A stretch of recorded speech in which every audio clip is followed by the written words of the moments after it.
Something in you stopped, and you cannot name the day it happened. There was no morning you woke up and decided.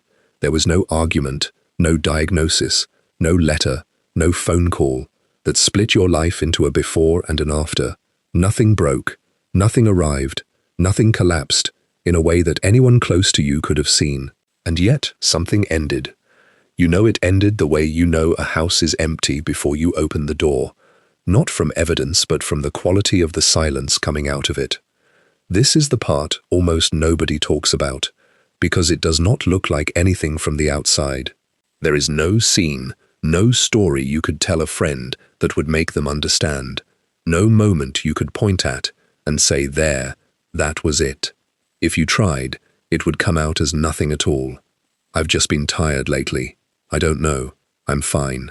And you would hear yourself say it, and you would know that it was not the truth, and you would also know that you did not have a truer sentence available, because what happened to you did not happen in language. Let me describe it the way it actually arrives, and you tell me whether you recognize it. You are still functioning. That is the first thing. You get up, you answer the messages, you do the work, and the work is fine, and nobody around you has noticed anything at all. From the outside, your life is perfectly continuous. There is no gap in it. But somewhere behind the functioning, something has withdrawn. The effort still happens. The reason for the effort does not. You go through the motion of wanting your life, and the wanting does not arrive. You reach for the old fuel, the thing that used to get you out of bed, the picture of who you were going to become, and your hand closes on nothing. Not on pain, on nothing, on air, where a thing used to be. Then comes the rest. You sleep well, sometimes for the first time in years. You take the weekend, you cancel the thing. You lie down in the middle of a Tuesday afternoon, and nobody stops you, and there is no guilt, which is itself strange, and you wait for the part where you get up refreshed. It doesn't come. You rest, and you do not return. You sleep, and the ambition does not come back sharpened. You take the break, and the desire does not return renewed. You do everything the recovery is supposed to require, and the recovery does not happen, and there is no explanation for that, because you did the rest correctly. And this is where the fear starts. Not fear of the stillness, fear of what the stillness means. Because you were taught one thing about rest, and only one thing, and you have never once questioned it. Rest is what you do between the parts that count. Rest is the pause in the sentence. Rest is the breath before the next lift. Rest is for something. It has a purpose, and the purpose is arriving back where you were, stronger. So when the rest doesn't hand you back, when you wait to be returned and you are not returned, the mind reaches the only conclusion it has ever been given. Something is wrong with me. I want to tell you something that very few people are ever told. Something that a Swiss psychiatrist spent 40 years watching happen in a consulting room in Zürich, in patient after patient, until he could recognize it on sight. There is a kind of stillness that is not a pause. It is not the gap between two chapters. It is the white space after the last page of a book, and everything that comes after it is not the next chapter, because there is no next chapter. There is a different book, and it has not been written yet. Carl Jung had a name for the mechanism underneath it. He called it the withdrawal of libido, and he did not mean desire in the narrow sense the word carries now. He meant the whole current, the living charge, the thing that makes one option glow and another option go grey. The invisible investment that decides, without ever consulting you, what you find yourself caring about. This current, he observed, is not loyal. It does not stay somewhere because you built a life there. It does not stay because you have a mortgage there, or a title there, or 10 years of your history there. It stays exactly as long as there is a task there. And when the task is finished, not abandoned, not failed, finished, the current pulls out, quietly, without announcement, without a farewell. The structure it was funding does not fall down, but goes cold, still standing, still furnished, still yours on paper, and no longer being paid for by anything inside you. That is what you are standing inside. Not a collapse, but a cold building that is still standing. Your conscious mind, The part of you that plans and narrates and manages and keeps the story of your life coherent, has no way to read this. It has never been given the category, so it does what it always does when it encounters something it cannot name. It invents a fault. I've lost my drive. I've lost my discipline. I've lost my spark. I used to be someone who cared about things. Something is broken in me, and I need to find it and fix it before anyone notices. But nothing is broken. What is happening is not damage, but completion. Not a system failing, but a system finishing. A part of you far older and far less anxious than your planning mind has looked at a structure you have been maintaining for years, a role, an ambition, an entire way of being a person, and it has concluded that the structure has already done what it was built to do, that continuing to fund it would be waste, and that the correct decision, made without ceremony and without regret, and without any need for your signature, is to move the money. And it has already moved it. It did not ask you, it will not explain itself, and it does not send a summary, because the psyche reorganizes without announcement, without consultation, without apology, and without the slightest interest in whether the timing is convenient for you. Payment on the old life simply stops, and that happens first, long before anything of the new one is shown to you, which is the single most misunderstood fact about this entire passage. That is why the stillness comes before the change and not after it. That is why you are standing in an empty room wondering what you did wrong, when what you are actually standing in is the beginning. And that is why you cannot name the day, because there was no day. There was a slow withdrawal happening beneath every surface you have access to, and by the time you noticed the silence, the decision had already been made without you.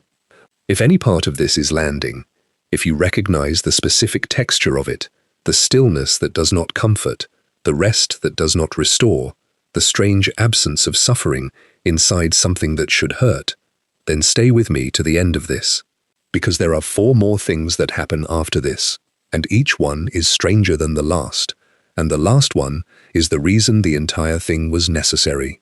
You are not stuck. You are not lost. You are not failing. You are standing in the interval, and the interval is not empty. But before you can understand any of what follows, we have to remove something, because there is something you are carrying that is poisoning this entire experience, and while you carry it, you will misread every single signal your psyche sends you. The guilt. Not guilt about anything you did. Guilt about the stillness itself, the low, constant, background hum of it, the sense that you are getting away with something, that you are behind, that the clock is running, and you are not. We live inside a culture that has quietly made energy into a moral quality. Think about how the words work. Someone with drive is a good person, someone without it has let themselves go, effort is a virtue, ambition is character, and rest has to be earned, has to be justified by prior exhaustion, has to be paid for in advance, and if you have not paid, then you are not resting at all. You are indulging, you are slipping, you are becoming the kind of person other people quietly stop respecting. None of that is psychology, all of it is culture. And Jung looked at the psyche in a way that dismantles it completely. He did not treat the psyche as a machine you drive with willpower. He treated it as a living, self-regulating system, an organism that distributes its own energy according to internal need, on its own schedule, for its own reasons, with no interest whatsoever in what your calendar says or what your colleagues would think. In that model, the current that runs your life is not a wage. It is not a reward for discipline. It is not withheld as punishment for weakness. It is not a moral substance at all. It is an investment. Capital goes where adaptation is required. It stays while adaptation is happening. And when the adaptation is complete, it comes back out, with a coldness that is in no way personal. Not because you failed, not because you gave up, not because you are somehow less than you were a year ago, but because the psychological task that money was funding is already finished, and the psyche, with an economy that has nothing personal in it, does not leave capital sitting in a completed project. So simple, so brutal, and the moment you understand that, The guilt has nothing to stand on, because guilt requires an author. Guilt requires that somebody made a choice that could have gone the other way, and this was not a choice. You did not decide to stop wanting your old life. You were not consulted. The withdrawal happened at a level of you that does not take instruction from your intentions. You cannot be guilty of a weather system, but the ego does not accept this, and I want to be precise about why. Because this is the engine of almost all the suffering in this phase. The ego, and by that I don't mean arrogance, I mean the specific part of you that says I, the part that holds your name and your history and your plan, has exactly one way of confirming that it is alive, movement towards something. That is its only instrument. It knows it exists because it is going somewhere. It knows it is well because the distance to the goal is shrinking. Take away the goal, and the ego does not experience peace. The ego experiences deletion. So when the movement stops, the ego does not report the movement has stopped. It has no neutral category for this. It reports an emergency. I'm depressed. I've lost my purpose. I'm wasting my life. Everyone else is moving. I need to fix this, today, now, before it becomes permanent. And every one of those sentences is a story the ego wrote in a panic about a process it is not authorized to see, cannot observe, cannot influence, and was never built to understand. Because it confuses withdrawal with damage, neutrality with despair, completion with failure, and the deliberate closing of an account with bankruptcy. It is not lying to you. It is reporting accurately, from inside a room with no windows, in the only vocabulary it possesses, about an event taking place several floors beneath it. And underneath the ego, something older gets involved. Jung called it the shadow. Everything about yourself that you have never agreed to look at directly. Every fear you have not examined. Every judgment you absorbed before you were old enough to refuse it. Every private rule about what makes a person worth keeping. The shadow does not argue.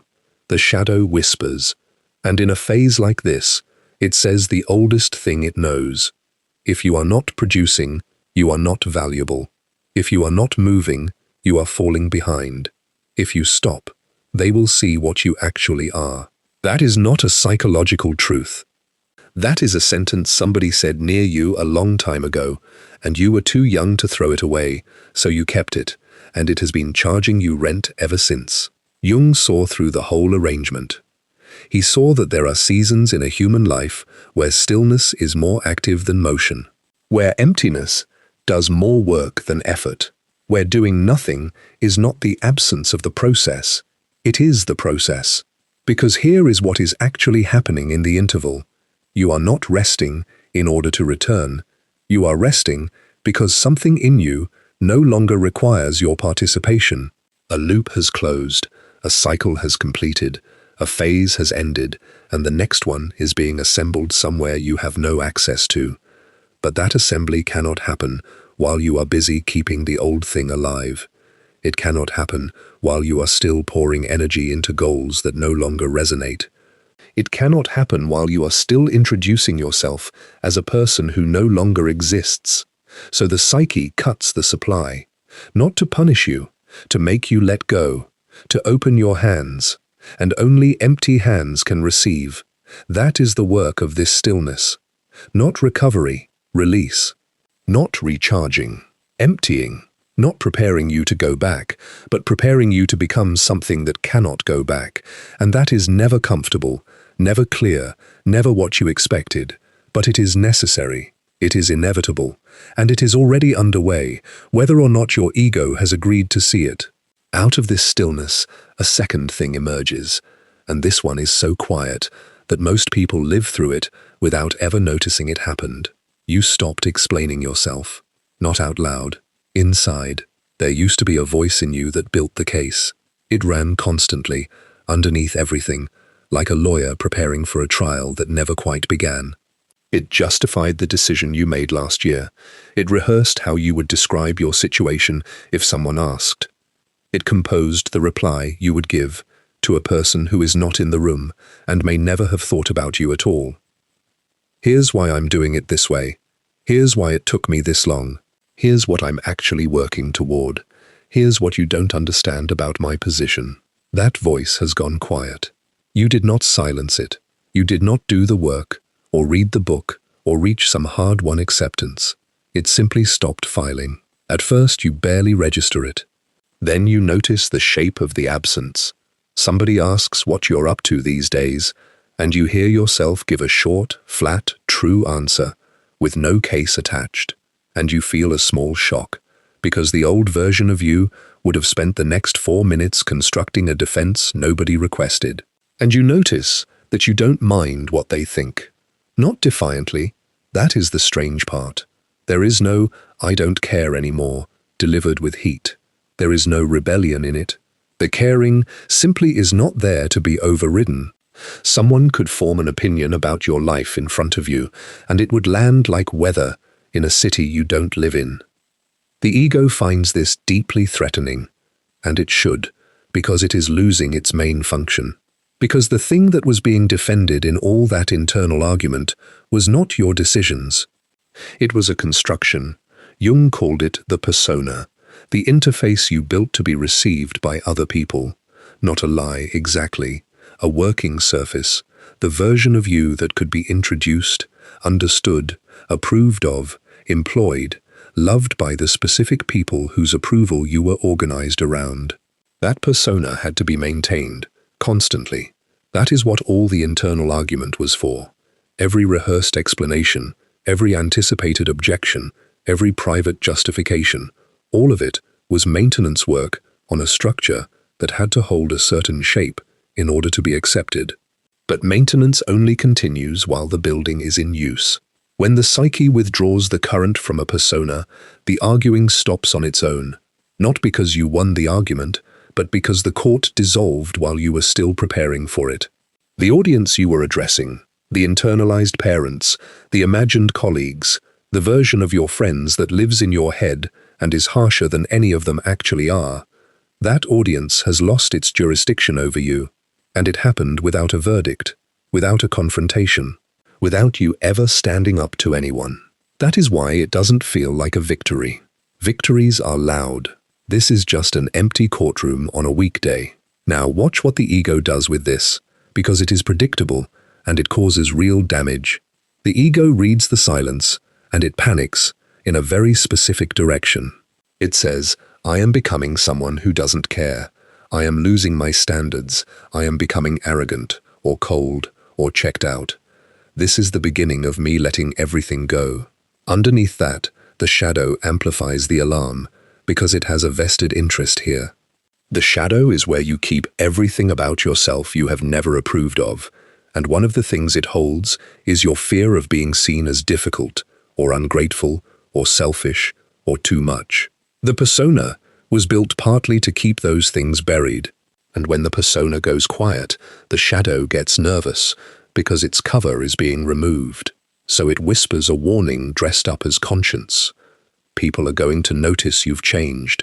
You're going to hurt someone. You should explain yourself. You should reassure them. You should go back to being who they know. But psychologically, this silence signals something entirely different. It signals that a psychological orientation has completed its adaptive function. The persona was not a mistake. Almost everyone gets this wrong.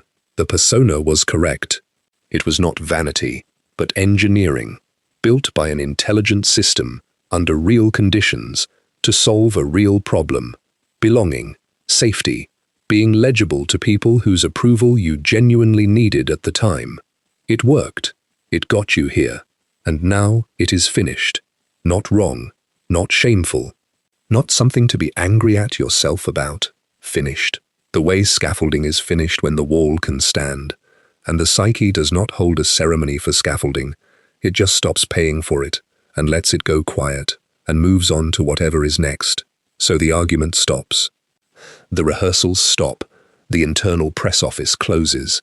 What is left is unfamiliar and slightly frightening, because after all these years, there is suddenly no running commentary on your own life, no narrator explaining you to an audience, no case being built, no version of you being defended. Just you, unexplained, unjustified, unfiled, and a silence that feels less like peace than like a room after the furniture has been taken out. That room is not a loss. That room is space, and something is going to be put in it, but not by you, and not yet. Out of that unexplained silence, a third thing emerges, and this one frightens people more than the first two combined, because this one wears the exact face of an illness. The wanting goes quiet. I need to be careful here, and I am going to be more careful than most people are when they talk about this, because getting this wrong causes real harm. So stay with the distinction I'm about to draw. It matters more than anything else in this video. Here is how it presents from the inside. You think about the future, and it does not light up. The goals are still there. You can list them. You can explain, accurately, why they made sense. But when you hold them up, nothing happens in your chest. They register as information, not as pull, like reading someone else's itinerary. And the things that used to work as bait, the specific images your mind used to run when it wanted to move you, have stopped working. The version of you standing in the better apartment. The moment the message arrives saying yes. The face of the person who finally understands what you've been building. You can still play those images. They just don't move you anymore. The hook goes in, and nothing bites. Even the fear thins out, and that disorients people more than anything else here. Anxiety about the future usually runs constantly in the background, and now it is quieter. Not because the problems are solved, not because you have become secure, but because the machinery that throws you forward into imagined scenarios has slowed down, and it throws you into the good ones and the bad ones with the same equipment. When it slows, both go. So you are left functional, present, entirely capable of doing what the day requires, and internally there is a wide, level quiet where the wanting used to live. Now, the distinction, because the ego, arriving at this, reaches for the only word it has, depression. And that word is wrong here, and it is dangerous here, but it is not always wrong, and I am not going to pretend it is. Depression is saturated. That is the signature. It is heavy. It is full of something, and what it is full of is negative charge, self-blame, shame, dread, a sense of being trapped and pressed down and out of exits. In depression, the future is not empty. The future is threatening. You do not merely fail to want things, you feel actively unworthy of them. There is gravity in it. It pulls down. It hurts, and it hurts continuously, and it argues against you in your own voice. This state has none of that. There is no weight. There is no whispering that you are a failure. There is no dread when you look ahead. There is nothing when you look ahead, which is strange, but it does not ache. You are not being pressed down. You are being left alone. If depression is a room filling with water, this is a room after the furniture is gone. And that difference is not a technicality, it is the whole diagnosis. So check it honestly, and check it now, because I would rather you leave this video than misread yourself with it. If there is weight, if there is self-hatred in it, if you feel worthless rather than simply unmoved, if the days hurt, if you are pulled toward not being here, then this is not the thing I am describing, and no video is the right container for it. That deserves a real person, a real conversation, real support. There is no failure in that. Naming it correctly is the same act of honesty as everything else in this video. But if there is no weight, if you have checked and found only levelness, only a clean and slightly eerie neutrality, only the absence of pull with none of the pain, then stay, because what you are in has a structure, and the structure has a purpose. Jung understood something about desire that overturns almost everything we assume about it. Desire is not evidence of being alive. Desire is fuel for adaptation. Wanting appears when there is a gap between who you are and who you need to become, between your current shape and what the situation demands of you. Wanting is the psyche generating enough charge to cross that distance. It is not a permanent feature of a healthy person. It is a tool, produced on demand, for a specific crossing. And when the crossing is complete, when the integration has happened, when the gap has closed, when the person you needed to become has already been become, the wanting dissolves without ceremony, without warning, and without leaving a note. Not because something is wrong, but because it is no longer required. Not because you have lost the capacity, but because the capacity has already finished its assignment. The psyche stops reaching forward and begins consolidating inward, and that is why the quiet feels clean rather than heavy. Nothing is pressing on you, something has simply stopped pulling. There is a second reason the pull is withdrawn, and it is more interesting than the first. Desire runs on images, and images are built out of materials you already have. Every future you can want is assembled from the parts of the identity you are currently wearing, its categories, its ceilings, its sense of what is realistic for someone like you. Which means every future your current self can desire is a continuation of your current self. But what is forming now is not a continuation. Leaving the desire machinery running would therefore be actively destructive. It would keep generating pull toward extensions of a structure that is being dismantled. It would keep you reaching for improved versions of a life that has already ended. It would contaminate the new configuration with the preferences of the old one before the new one had a chance to take its own shape. So the pull is switched off, deliberately, protectively. That is why forcing goals right now feels hollow. That is why the old dreams don't seduce. That is why plans that make perfect sense on paper move nothing in you at all.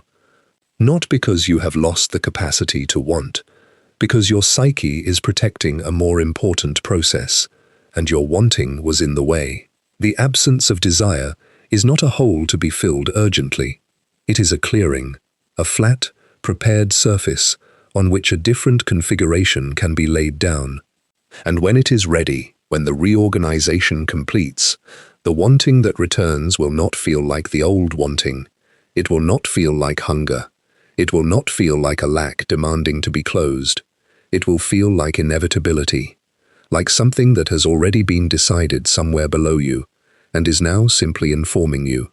Out of that clearing, a fourth thing emerges, and this one carries more shame than any of the others, because this one has other human beings in it. The distance. People start to feel further away, not through conflict, not through anything anyone did. There is no falling out, no incident, no scene either of you would remember. There is a message you don't answer for 3 days, and then a week, and then it becomes strange to answer at all. There is a call you let go. There is a name on your screen that produces, in you, a small closing rather than a small opening. And the part that disturbs you is not the distance. It is that you do not miss them. You wait to feel the guilt, because you know this is the kind of thing you should feel guilty about, and the guilt does not come on schedule. It arrives thin and late and intellectual. You know you should reach out, in the way you know you should descale the kettle. The obligation is legible. The feeling underneath it is not there, and that is the moment you start to wonder if something in you has gone wrong at the level of character. Not mood, character. Am I becoming cold? Am I turning into one of those people who lets everyone go? Is this how it starts? Now let me tell you what is actually happening, because it is not coldness, and the difference is structural. Relationships are load-bearing. Not all of them, and not all in the same way, but a great many of the connections in an adult life are holding something up. They are holding up a version of you. They are the people in front of whom a particular self is performed, confirmed, kept in existence. They knew who you were being, and by knowing it, they helped you keep being it. And that is not cynical, but structural. It is simply how identity works. You cannot maintain a self alone. It requires witnesses. Which means that when the current withdraws from a structure, and by now you know that it has, the relationships that were load-bearing for that structure lose their function at the same moment, not their value, their function. And the psyche does not distinguish gently, does not separate carefully, does not walk the building room by room deciding what to keep. It withdraws energy from the whole configuration at once, from the role, from the ambition, from the explanations, and from the people who were holding the scaffolding, so that everything drawing on that current goes quiet together, in the same season, for the same reason, without any of it being personal to a single human being involved. You are not withdrawing from those human beings. You are withdrawing from a self that only existed in their presence, and they are standing inside the withdrawal. That is why there is no anger in it. Anger would require that they did something. They did nothing. And that is why it never registers as a rupture, because it isn't one. It feels like a room going quiet, because the event in it has finished. And notice which relationships survive this untouched. The ones where nothing was being held up. The ones where you were never being anyone in particular. The old friend you can go a year without speaking to. The person you can sit next to in silence. Those don't thin out at all. Some of them get warmer during this phase, which makes no sense to the ego, because the ego cannot explain why you have gone quiet with almost everyone and yet feel unusually close to two specific people who ask nothing of you. Those relationships were never load-bearing. Nothing in them was holding anything up, so the withdrawal found nothing there to take. Now, the shadow gets very loud here, and its voice needs to be heard clearly, because you will otherwise mistake it for your conscience. The shadow says, you are being selfish. You are hurting people. You are the kind of person who disappears. Everyone will eventually see that about you. And it says this because the shadow holds your oldest fear, that you are, underneath the persona, fundamentally unlovable, and that any withdrawal of effort will finally reveal it. So the shadow reads a psychological process and translates it into a moral verdict, because a moral verdict is the only language it has. But there is no moral content in the withdrawal of libido. There is no cruelty in a season changing. That said, and this matters, this is not permission to burn anything down. Here is where the real damage gets done. Someone feels the distance, concludes the relationship is over, and acts on it. They send the message. They end the thing. They make the withdrawal permanent while they are standing in the middle of a process they cannot see the end of. Do not do that. Because the withdrawal is not a verdict on the relationship, it is a withdrawal from a version of you, and some of the people currently at a distance will still be there on the other side. They will simply be relating to someone else. Some of them you will come back toward with more warmth than before, and less performance in it. Some you will not, but that sorting has not happened yet, and it will not happen by decision. It will happen the way everything in this phase happens, on its own, later, without consulting you. Your job right now is not to decide anything about anyone. Your job is to let the distance exist without converting it into a story about your character. Let the messages sit. Let the silence be unexplained. Let people wonder, and let yourself not manage what they think. You have already stopped making the argument, remember, and this is the same silence continuing outward into your relationships. It is not coldness. It is not cruelty. It is not the beginning of you becoming someone worse. It is a self going quiet, and the witnesses of that self going quiet with it. Out of that distance, a fifth thing emerges, and this is the most disorienting of all of them. The one people describe with real fear in their voice, when they finally say it out loud. The future has gone blank. I do not mean uncertainty. Uncertainty is ordinary. Uncertainty is having 4 possibilities and not knowing which one lands. Everyone lives with that. This is not that. Picture yourself asking the simplest question a person can ask. What happens next? And receiving no image at all. Not a bad image. Not a frightening one. Nothing. You try to picture yourself a year from now, and the projector runs, and the screen stays white. You try from a different angle, same white. You try smaller, 6 months, 3, next season, and there is still nothing there, no scene, no room, no face, no feeling of a place you'll be standing in. Notice too, that you used to be able to do this effortlessly. You had a running sense of your own trajectory, updated constantly, mostly unconscious. It was there when you woke up, and now the instrument gives no reading. Here is the mechanism, and it is not mystical. Every act of imagining your future requires a stable platform to imagine from. To project forward, some part of you has to stand still and say, "This is who I am. So here is me, doing that, being that, living like that." The projection is not a picture of the future. It is a picture of your current identity, extended. Which means the projector is the self, and if the self is being dismantled, there is no platform, nothing stable to stand on, nothing solid to throw an image forward from, nothing holding still long enough to project. The screen is not blank because the future is empty. The screen is blank because the projector is in pieces on the floor. That is why no angle works, why no amount of concentration produces an image, why sitting down and thinking about it harder produces nothing at all. You keep trying to repair the picture, and the picture was never the problem. Jung observed that the unconscious reorganizes below the threshold of representation. It works in layers so deep that they have no access to images or words or concepts. It does not narrate its work while it is doing it. It sends no progress reports. It offers no preview. Consciousness finds out afterwards. Always afterwards. That has a reason, and the reason is not indifference. The reason is protection. Because any image of the future you could form right now would be built out of the materials of the identity that is currently dissolving.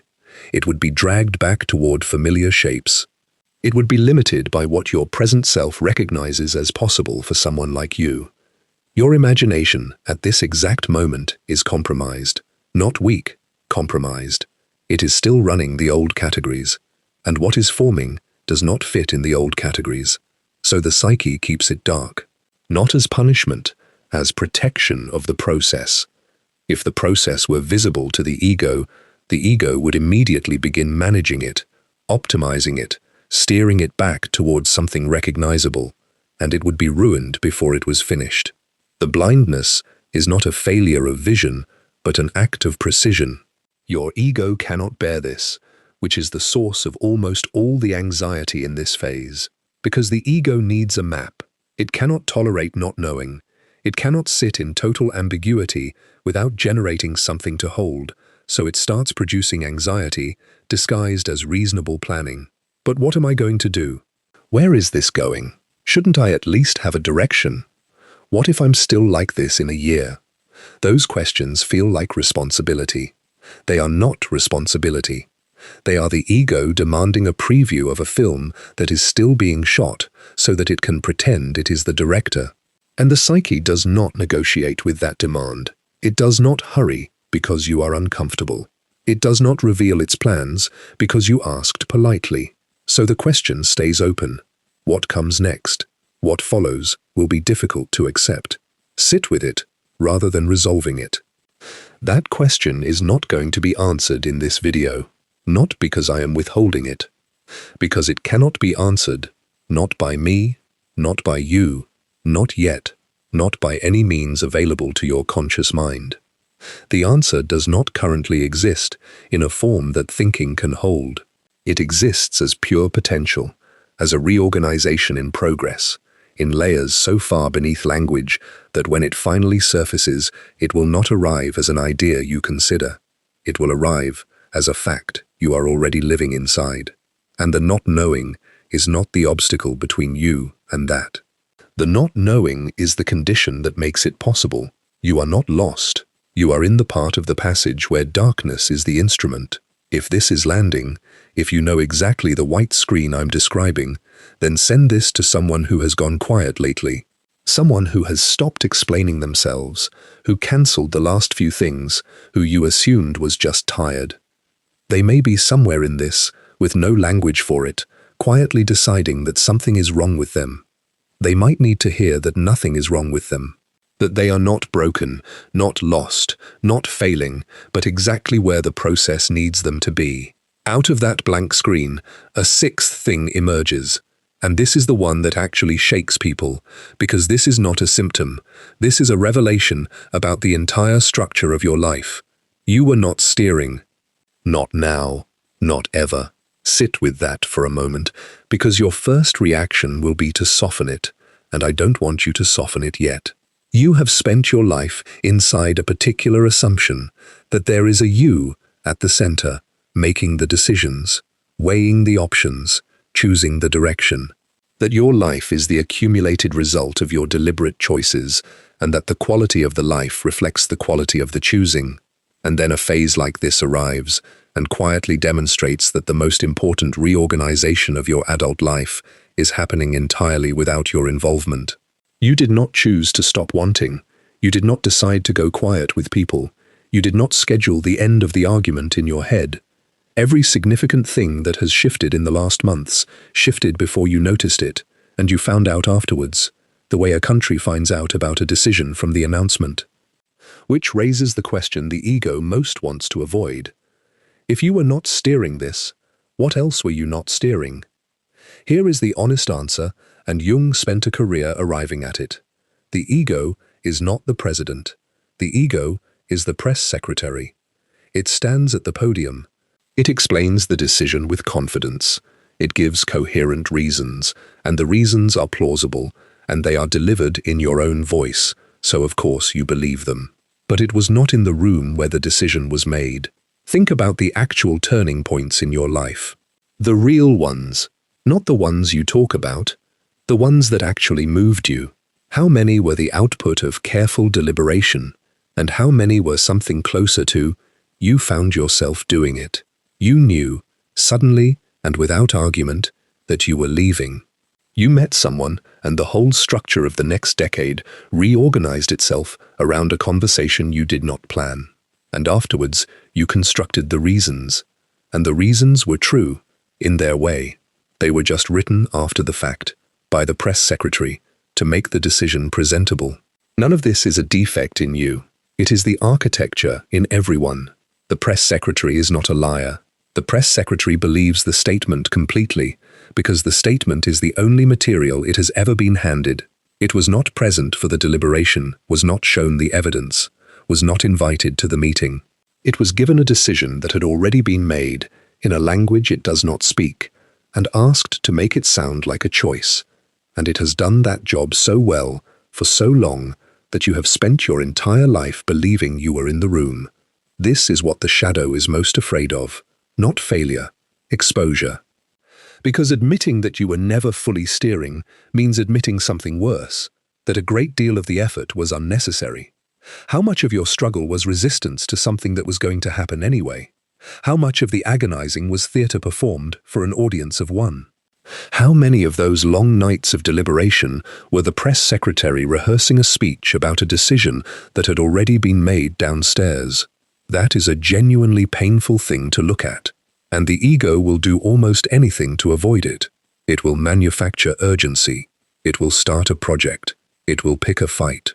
It will decide, right now, in the middle of the interval, that what it needs is a plan.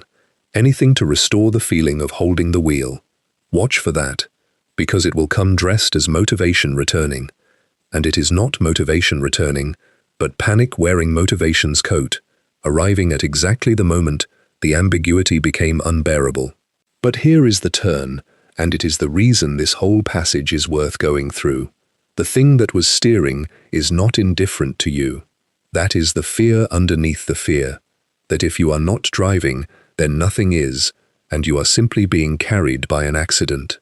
But that is not what Jung found in 40 years of watching this. What he found was that the deeper layer is not random, and it is not hostile. It is oriented. It moves toward wholeness, with a consistency that individual choices almost never show. It knows your truth better than your ego knows it. It sees your direction more accurately than your planning ever did. It has been correcting course for years underneath all your stated intentions, and most of what you call luck or instinct or the strange feeling that made you turn left was that correction becoming briefly visible, so the loss of control is real. You are not going to get the wheel back because you never had it. But what you lose is only the illusion of authorship. What you gain is the discovery that something in you has been carrying this the entire time, with more patience than you have, more accuracy than you have, and no interest whatsoever in your approval. You are not the author. You are the one it is happening to, and, if you let it, the one who gets to watch it happen without fighting. So if you were never steering, and the future is deliberately hidden, and the wanting has been switched off on purpose, what is actually being done down there? Something is being taken apart, and something is being assembled, and the two are happening in the same place at the same time. Jung described the psyche as a self-regulating system, and the phrase sounds technical until you understand what it means in practice. It means the psyche does not tolerate a permanent contradiction. When a person is organized around something that no longer fits, a role that has outgrown its usefulness, an adaptation made for conditions that no longer exist, a self-assembled to survive a situation that ended years ago, the system does not simply note the mismatch, it resolves it. Resolution happens structurally, which means it cannot be partial. You cannot keep the parts of the old configuration you liked. The withdrawal is total because the reorganization is total. That is why so many things went quiet at once. It was one operation. And now you understand something about the sequence, because the sequence was never random. The stillness came first, because the funding had to stop before anything could be dismantled. No one takes apart a structure that is still in active use. The energy had to leave before the walls could come down. Your internal argument stopped next, because the persona was the first thing released, the outward-facing surface, the version maintained for others. It goes first because it is the most external layer, and dismantling always works inward. Then the wanting went, because the wanting was generating pull toward extensions of the very structure being dismantled. It had to be switched off, or it would have kept rebuilding what was being removed. Then the people went quiet, because the witnesses of a self go quiet when that self stops being performed. And then the future went blank, because by that point, there was no longer a stable platform to project from. That is not a series of unrelated symptoms, not a run of bad months, not a personality quietly degrading. That is a demolition sequence, executed in the correct order, at the correct pace, by something that has already done this many times before, and feels no obligation to explain the order to the building. All of this must happen in the dark. Accepting that is genuinely difficult, so let me give you the reason properly. Consciousness contaminates, not out of malice, but by its nature. Consciousness cannot observe something without immediately beginning to manage it. It categorizes, it compares to precedent, it asks whether this is going well, it reaches without thinking for the familiar shape, and it does all of that before you have decided anything. And what is forming has no precedent in you. It does not resemble anything you have been. If it were exposed to your conscious mind, while it was still soft, your mind would do the only thing it knows how to do, pull it towards something recognizable. It would make the new configuration into a slightly improved version of the old one, because that is the only material your imagination currently has. The new thing would be strangled by the old thing's idea of what it should be, so the psyche builds it somewhere out of your reach.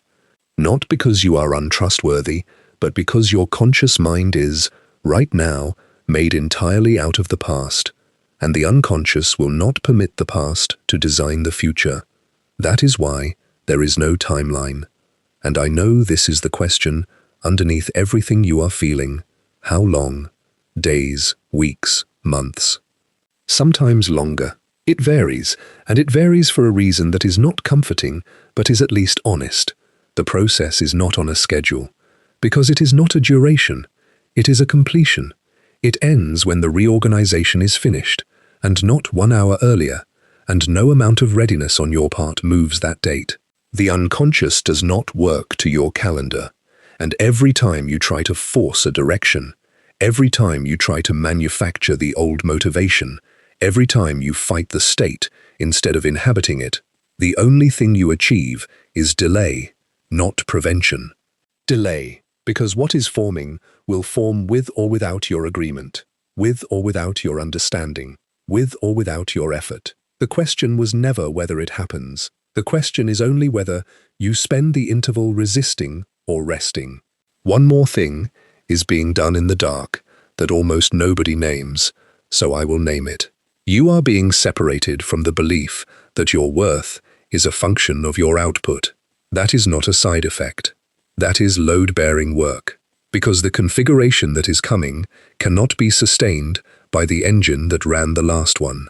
The old structure ran on justified effort, on earning, on proving, on the constant low-grade demonstration that you deserve your place. That engine cannot power what is next, and it cannot simply be switched to a new target. It has to be dismantled. The only way to dismantle it is to put you in a room where you produce nothing and nothing bad happens. That is what this interval is. That is why it has to be this long and this uncomfortable. You are being shown, over weeks and months, in a way no argument could achieve, that you continue to exist while producing nothing. You have been in the experiment the whole time. You just thought you were failing it. You are not being emptied. You are being cleared. Out of that darkness, the last thing emerges, and it is the most powerful, and it is the reason the whole passage was worth crossing, and it will not look like anything. Begin with what the arrival is not. You have been waiting for an event, a moment, a morning where you wake up and know, a door that opens with a sound. And the unconscious does not work in events, does not deal in moments, does not announce anything at a threshold. There is no door. What actually happens is that you find yourself acting before the deliberation forms. You make a decision without the usual internal debate, not because you overrode the debate, but because the debate never convened. You leave a situation without the familiar need to explain, justify, prepare the ground, soften it for everyone. You say a true sentence in a room where you would previously have said a manageable one, and you notice afterwards that you did not rehearse it, and there is no emotion attached to any of it. That is the strangest part of the whole thing. No excitement, no fear, no sense of risk or bravery, no internal drama, no, this is a big moment for me. You simply act, and it feels ordinary. Ordinary, as though you had always been like this. And that ordinariness is exactly what makes it real. Because the ego expected a climax. It expected a visible line it could stand on one side of. It expected to be able to identify the precise moment everything changed, so that it could tell the story properly afterwards. Instead, you notice, one unremarkable morning, that you have already changed, and you do not know when. There was no click, no revelation, no threshold you felt yourself cross, no morning that announced itself as the morning. There was only the slow and invisible completion of something that had already been decided, already been assembled, and already been installed, and then, weeks later, an entirely ordinary day on which you finally noticed that you operate differently now. Your reactions are different. Your priorities have rearranged themselves without a meeting. What used to have enormous power over you has none, and what you used to walk straight past is now obvious. Jung watched this happen repeatedly. When the reorganization completes, behavior realigns automatically. The psyche does not ask permission, does not seek confirmation, does not wait for the ego to become comfortable. It simply moves. The movement is frictionless, not because you have become stronger, but because there is no longer anything inside you pulling the other way. The part of you that wanted has stopped fighting the part of you that was afraid. There is no committee, there is one direction, and you are it. That is why the change feels sudden, only in retrospect. There was no visible accumulation, no conscious preparation, no rehearsal. The work happened somewhere consciousness has no access to, and consciousness was informed of the result. The shock is not emotional, but interpretive. It is the recognition that something wiser than your deliberate will has been running this the entire time, and that what it built is better than anything you would have chosen. Now, only now, standing on the other side, the whole sequence becomes legible. The stillness was not recovery. It was the removal of interference. The silence in your own head was not indifference. It was the release of a self that had finished its work. The absence of wanting was not the loss of your fire. It was the clearing of projections that would have contaminated what was forming. The distance from people was not coldness, It was the quieting of witnesses to a self no longer being performed. The blank future was not negligence. It was protection, the darkness that made an unprecedented thing possible. And the loss of control was not the loss of your life. It was the discovery of who has actually been carrying it. All of it, every part of it, necessary. What emerges now is not motivation returning. It is not the old desire reigniting. It is not the previous you, recovered and running again. It is coherence taking shape, a self arriving without internal obstruction, a life moving through you without the friction of a personality divided against itself. A life moving like that does not ask whether you are ready. It does not wait for your consent. It does not negotiate with who you used to be. It simply moves, and you move with it, not knowing exactly how you got here, knowing with complete certainty that this is the right place, and all you had to do was trust and wait and let it. Thank you for staying to the end of this, for sitting inside the discomfort instead of clicking away from it, for trusting a process that offered you no evidence, for not abandoning yourself during the part where none of it made sense. If this journey feels like it is only beginning for you, subscribe. There is a great deal more in the depths of the psyche worth understanding, and I would like to walk through it with you. Now, let me give you something practical, not a technique. Something quieter than that and more useful, because intellectual understanding is not the same as knowing what to do on a Tuesday. 4 things to notice. Not to fix, to notice. Notice where the effort has stopped justifying itself, not where it has become hard, where it has become irrelevant. There is a difference, and you can feel it. Hard means you are pushing against resistance. Irrelevant means the pushing has quietly lost its point. Find the places in your life where you are still going through the motion, but the reason has gone out of it. Do not change anything, just mark them. Notice where you have stopped rehearsing. Find the conversations you are no longer preparing for, the explanations you are no longer composing, the people whose opinion has become weatherless to you. That is not apathy. That is the map of where the persona has already been released. Notice whether the quiet has weight. This is the important one, and I want you to check it honestly and regularly. If it is level, clean, neutral, strange but not painful, you are in the interval, and the interval is doing its work. If it has weight, if there is self-blame in it, if there is dread, if the days hurt, then that is a different thing entirely, and it deserves a real person to talk to, not a video. Knowing the difference is not weakness. It is the same accuracy this whole process is asking of you. And notice when you are about to force something. It will arrive disguised as clarity. A sudden certainty that you should start the project, send the message, make the decision, take the leap. Arriving with unusual urgency, at a moment when you are uncomfortable. That is rarely the new direction. That is usually the ego trying to end the ambiguity by manufacturing motion. The real thing does not arrive with urgency. The real thing arrives with a quiet inevitability, and it does not need to convince you, and it will not go away if you sleep on it. So here is where it ends. You are not resting to prepare for what is coming. You are resting because what came before has finished. This stillness is not the prelude to a return. It is the closing of a cycle. It is the last page of something your ego still believes has further chapters. The psyche does not warn you before it reorganizes. It does not ask for your opinion. It does not seek your consent. It withdraws the energy from what has expired and lets it quietly go cold. What follows will be powerful, for one reason only, because it does not negotiate with who you used to be. If any of this has resonated, it is not because something dramatic is about to happen. It is because something decisive has already begun, already underway, already reorganizing your inner world in ways your awareness cannot follow. When it finishes, when it finally rises to the surface, it will not announce itself as a possibility you might consider.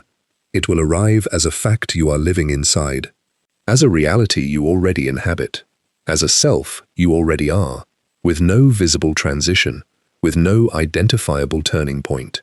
Only one day you notice, I have already changed. I am already different. I am already somewhere else. And I do not know exactly when it happened. That is the real miracle. Not that you changed, but that the change was so deep, so structural, so complete, that by the time you noticed it, it was already irreversible, already part of you, already who you are. This is the unconscious at work, silent, invisible, exact.